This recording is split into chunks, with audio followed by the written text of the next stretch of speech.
सरस्वती का इधर ही है। तो एक गाइस ये मेरा फास्ट ब्लॉग है। तो सबसे पहले मैं बोलना चाहता हूँ, हम लोग यहाँ पर 15 और पेनिस्टर में घूमने के लिए आया था। वैसे भी फिर भाई लोग के साथ आया था। इधर देख विजन, ये है विजन और ये राज, ठीक है। तो हम दोनों घूमने के लिए आया था, हम तीनों। मैं देख सकते हैं इधर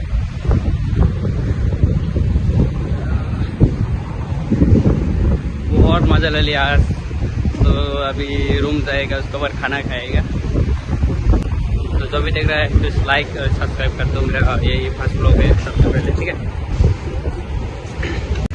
तो यहाँ पर थोड़ा बैठ लेता है, थक गया। तो ये देख सकते हो इधर